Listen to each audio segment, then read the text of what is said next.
कुछ लोगों ने जो है वो कहा था कि किडनी और चर्म रोग पर विस्तार से चर्चा करें कि स्किन डिजीजेस जो हैं कि उसके ज़रिए उसको कैसे ठीक कर सकते हैं। तो स्किन से रिलेटेड जो चीज़ें हैं उनको आजकल चूंकि इतना पोल्यूशन है, सब कुछ है, स्किन को बेटर रखने के लिए क्या कर सकते हैं? स्किन का सबसे बड़ा जो जड़ है जिसका वो लीवर से रिलेटेड है। लीवर ठीक रहेगा तो स्किन का रोग कंट्रोल में रहेगा। मेरे पास सोराइसिस के पेशेंट आते हैं, हम उनको एक तो त्रिफला तो हर प्रिस्क्रिप्शन में हमारे वैद्य जी लिखते हैं, एक लीवर के लिए लिखते हैं और ये 2 चीज़ें। बाकी उसको जो स्किन के लिए दिया जाता है वो तो गंधक दिया जाता है, लेकिन ये 2 चीज़ें जब लीवर और त्रिफला देते हैं, लीवर का टॉनिक, तो उसी से स्किन प्रॉब्लम ठीक रहती है। और एक मैं बताऊं, जो लोग कहते हैं रात को हम आके कपड़े चेंज जब करते हैं सर चर्म रोग ऐसे हो जाता है पूरा नोचनी बॉडी को, तो उसके लिए मैं आपको बता दूं सबसे बढ़िया चीज़ करना शुरू कर दो। एक तो सरसों का तेल नाभि में लगाओ और अंडर आर्म में लगाओ, और दूसरी चीज़ जो आप नारियल का तेल होता है वो ले आओ आप 1 लीटर नारियल तेल में आप 20-25 ग्राम भीमसेनी कपूर मिक्स कर दो। कपूर आता है जी, एक भीमसेनी आता है, एक कपूर आता। भीमसेनी जो होता है मिश्री जैसा होता है, मोटा मोटा। भीमसेनी कपूर सुन के लग रहा है कोई एक्टर है। भीमसेनी कपूर, तो उसको कूट पीस के उसमें डाल के मिला दो और वो तेल आप मलना शुरू करो बॉडी पे। जो सूखी खुजली है, ड्राई मतलब एलर्जी है, वो खत्म हो जाती है।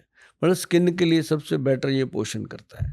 एक मैं देख रहा हूँ कुछ लोगों ने लिखा था, सुप्रिया जी ने लिखा कि आप दोनों का बहुत बहुत धन्यवाद इतनी अच्छी जानकारी देने के लिए, लेकिन महिलाओं के माहवारी पीसीओडी पीसीओएस के बारे में भी कुछ जानकारी दिलवाइए, आजकल बहुत बड़ी समस्या बनी हुई है और लोगों ने भी ये सब पूछा है। तो महिलाएं क्या कर सकती है पीसीओडी वगैरह के लिए? ये ना बहुत सारी लेडीज़ को ऐसी प्रॉब्लम होती है। और मैं एक बात बताऊं, जिन बहनों को मतलब कि माहवारी सही टाइम पे नहीं आती, अगर आती भी है 1 दिन आई 2 दिन आई ख़त्म हो गई, या कईयों को 4-4 महीने नहीं आती, तो उनको और बहुत सारी परेशानियां शुरू होती हैं फिर। तो उनके लिए सबसे बेहतर चीज़ है, आप नोट कर लीजिए, गाजर का बीज। मैंने बहुत लोगों को बताया, बहुत सारी बहनें खुश हैं इस बात को लेके। गाजर का बीज और गाजर का जूस।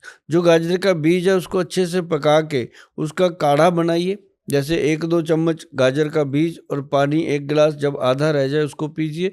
और दूसरी चीज़, गाजर का रस मतलब जिसको हम जूस कहते हैं, वो हमेशा पीते रहिए और ये धीरे धीरे ठीक होती हैं। लेकिन फिर भी इसके लिए आपको अपने गाइडिंग की या किसी भी आयुर्वेदिक के अच्छे वैद्य की सलाह हमेशा लेनी चाहिए, ताकि इसमें जो दवाइयाँ काम करती हैं वो ऐसे ओपनली नहीं बताई जाती, क्योंकि किसी को सूट करती हैं किसी को नहीं, वो वैद्य की सलाह से होता है। देखिए, कई लोग लिख भी रहे हैं कि उनको हमारे जैसे प्रकाश कुमार लिख रहे हैं कि अजवाइन, जीरा और सौंफ का पाउडर काला नमक के साथ हमारा पॉडकास्ट देखने के बाद इन्होंने रोज़ लेना शुरू किया, तो पेट का भारीपन, पेट में गैस, ये सब बिल्कुल ठीक हो बहुत गया। बढ़िया।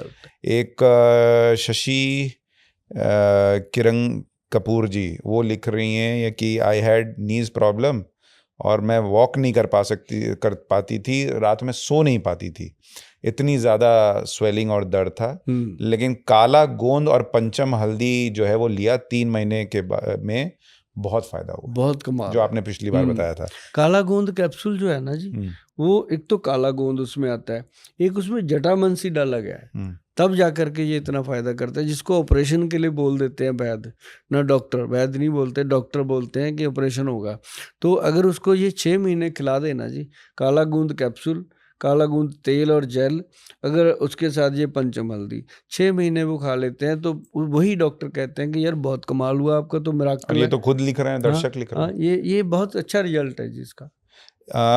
एक लोग पूछ रहे हैं कि गॉल ब्लैडर स्टोन के लिए क्या कर सकते हैं अगर गॉल ब्लैडर में स्टोन हो गया? हाँ, ये बताना बहुत ज़रूरी है कि जो गॉल ब्लैडर है, इसके अंदर अगर स्टोन है, इसका कोई भी इंसान आपको कहता है कि हम इसको किसी दवाई से निकाल देंगे या ऐसे, ये बिल्कुल गलत है।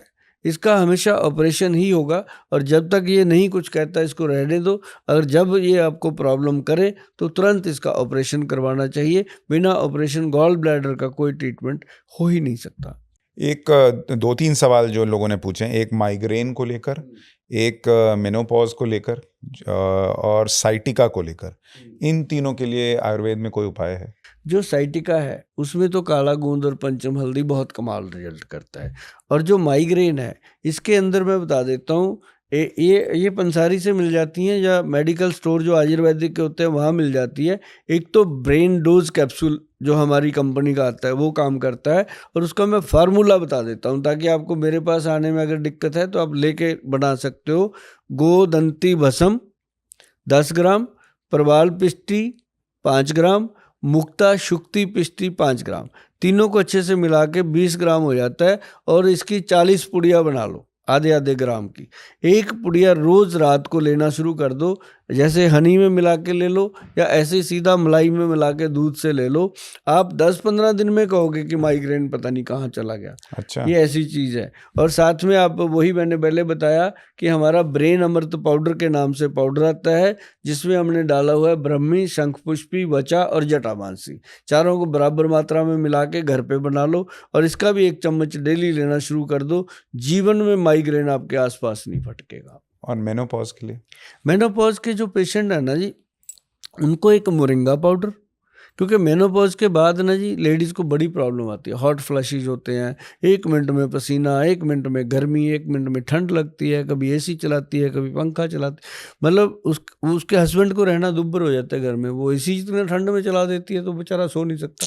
तो ऐसी परेशानी आती है। उनके लिए सबसे बेहतर है 1 चम्मच व्हीट ग्रास पाउडर सवेरे नरम गरम गुनगुने पानी में डाल के घोल के पिएं, और मोरिंगा पाउडर शाम को 1 चम्मच डायरेक्ट मुंह में डाल के पानी के साथ लेना शुरू कर दें। सिर्फ व्हीट ग्रास और मोरिंगा पाउडर लेने से ही आपका हॉट फ्लश वगैरह ये चीज़ें ठीक होनी शुरू हो जाती हैं। फिर भी अगर कोई ज़रूरत पड़े तो आपको मौका लगे तो हमारे वैद्य जी से आप मिल सकते हो।